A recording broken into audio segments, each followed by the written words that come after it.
Luke Walton is given the same situation next year, what would it take? What would it take for him? Man, they gotta be at least coming close to the A seed.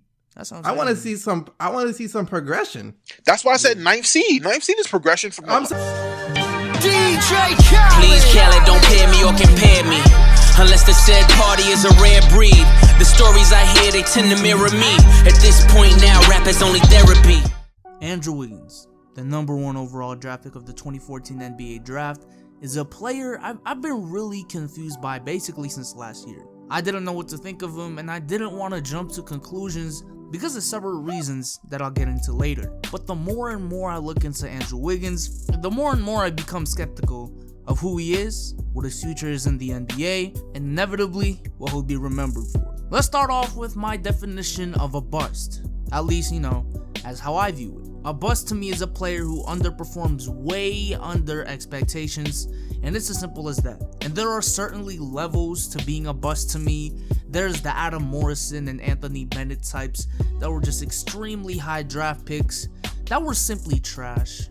Then there's the Greg Oden type who, we never really know what kind of prospect they would have become, but they were just players riddled with injuries, and I'm not really sure if that's a bust in itself, but that's another video for another day. And then there's the Michael Beasley, Andrea Bargnani, Marvin Williams type, where they had solid NBA careers and were solid players, but simply did not meet their expectations and way underachieved. And I think Wiggins right now is literally on the border of not being a bust. And I personally think right now, he's leaning towards a little bit more towards the Michael Beasley area. Let's first talk about the expectations of Andrew Wiggins. See, Andrew Wiggins coming into the NBA draft was touted to be a generational talent. The best player of the draft class that was supposed to be as good as the 2003 draft class, getting comparisons to LeBron James, Tracy McGrady, and how Instagram and the whole Twitter sphere was making such a big deal after Wiggins hit a fadeaway on Kobe a couple years ago, acting like it was some type of passing of a torch or something like that. He was supposed to be the future of the Timberwolves and the leader of the franchise and one of the leaders of the league after this LeBron Warriors era is done. These were the type of expectations that Andrew Wiggins had, and I think so far we can agree that Andrew Wiggins is not that player. I think a majority of us do not view Andrew Wiggins as the future of the Timberwolves. He will be a part of it, but not at the helm of it like we once thought. A huge part of that is because of the arrival of Karl Anthony Towns, but I think there are also some real questions about Wiggins' leadership ability. Neither was Wiggins the best player of the draft class, as Embiid has by far proven that he is the best player from that draft class, and it's not even close. And it doesn't look like he's gonna be one of the leaders of the next generation of NBA basketball, as well as the generational talent that we thought of him back then. Now, I know some of y'all might be saying, but that still isn't enough to prove that he's a bust. And I agree, it's not. Just because a player did not meet expectations does not mean they're a bust. Just because Derrick Rose did not meet our expectations because of his injuries does not mean he's a bust. Just because Elton Brand was not the transformative talent in the NBA as a #1 overall pick does not mean he's a bust. But now my question becomes, is Andrew Wiggins even on that level to be compared to those players? And how much has he really underperformed on those expectations? Because it's one thing to underperform just slightly below, but it's another to just bomb your expectations. Because here's my thing about Wiggins. How much has he actually improved since his rookie year? And how good is he on a league-wide scale? I know most people like to point out how he averaged 17 points a game in his rookie year and has increased that number in his next 2 years, but how much of that is Wiggins actually improving and Wiggins just getting more touches? Because if we look at someone like, let's say, Kawhi Leonard, yes, as he progressed, his points per game did go up because he was getting more touches and shots, but it wasn't just a matter of getting more touches, because as Kawhi got more shots, he was able to maintain his high field goal percentage of roughly 50%, while also improving his 3-point shooting and free throw percentage. That to me is legitimate improvement in scoring. However, with Wiggins, what I'm seeing is he came into the league shooting 44% from the field and has hovered around this range his whole career. His 3-point percentage has been roughly around 33% aside from last year, and his free throw percentage has been scarily, like if you look at 76, 76-1, 76, it's been scarily the same for his first 3 years and has dipped down to a terrible 63% this year. And I get that if you look at guys like Jabari Parker, Kawhi Leonard, Jimmy Butler, and names of that sort, that their field goal percentage does hover around the same percentages too. But the difference is you can't really get more efficient than 49 to 50% from the field as a wing player, and you can't really get more efficient than shooting 37% from 3, and you can't really get more efficient from the line than, let's say, 87-88% for a wing. But with Wiggins, 44% is definitely improvable, 33% is definitely improvable, and 76% from the line is definitely improvable. And he's shown minimal signs of improvements in those areas. And let's just not talk about scoring, because there are more aspects of the game than scoring. This is why we give Jason Kidd, LeBron James, Alonzo Ball, and these other players so much credit, is because they can do so much more aside from scoring. Now let's look at Andrew Wiggins, because most of the players I mentioned did not just improve on their scoring. Guys like Jimmy Butler have improved their defensive ability, how they get their shots, their playmaking ability, rebounding. But what about Wiggins? What exactly has he improved on aside from scoring? And even that is kind of iffy. Passing? No, he's still averaging 2 assists. Rebounding? He had his career high his rookie year. Defense? If anything, it's gotten worse. And I just went over efficiency. And I think something that people don't talk about enough is leadership when it comes to Wig. Because to me, he has shown no signs of leadership 4 years into the league. It's hard to quantify leadership, but how many people legitimately view Wiggins as a leader of the Timberwolves? Or even one of them? If anything, Jimmy Butler came to Minnesota to be a second or third option to Wiggins and Towns, and he did in the beginning of the season.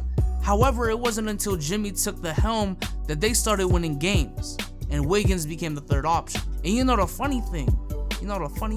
Wiggins is taking more shots than both Cat and Butler, yet we all know who the third option is, and that speaks volumes. And speaking of third option, that goes back to my point about his scoring quote-unquote improvements being just a result of him getting more shots.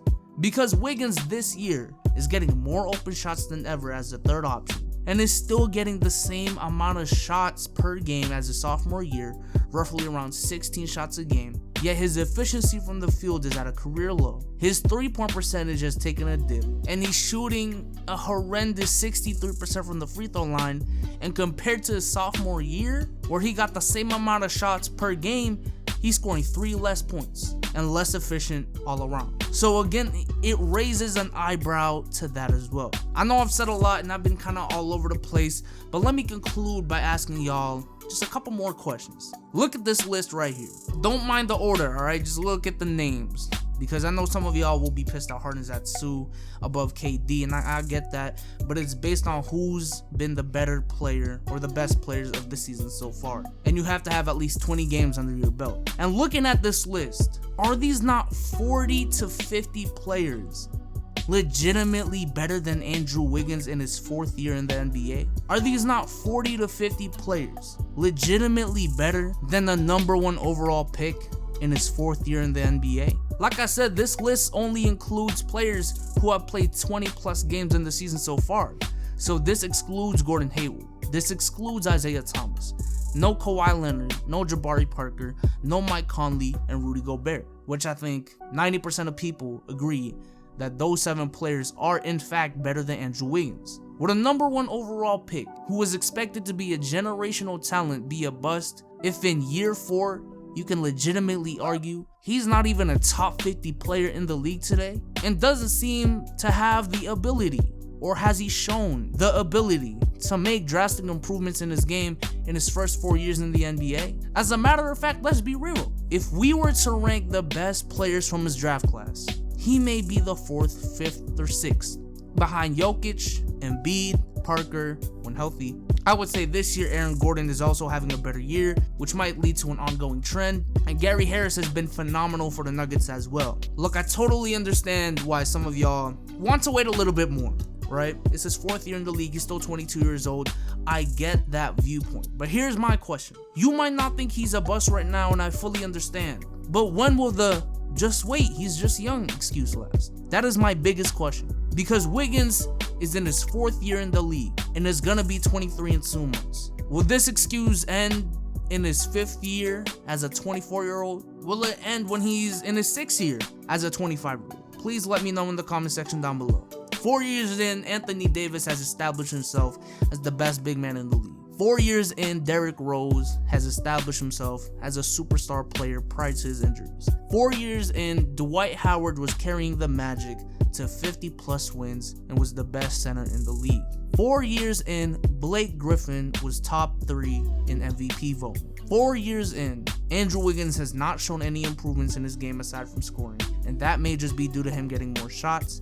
4 years into the league, he's gone from being a cornerstone of the Timberwolves to being the second fiddle to Cat, because we knew right away who was better, to being the third option this year with Jimmy Butler's arrival. 4 years in, Andrew Wiggins is not a top 3, arguably not a top 5 player in his draft class. 4 years in, you can make a legitimate argument that the number 1 overall pick of the 2014 NBA draft is not a top 50 player in the NBA. Look, I get where y'all are coming from.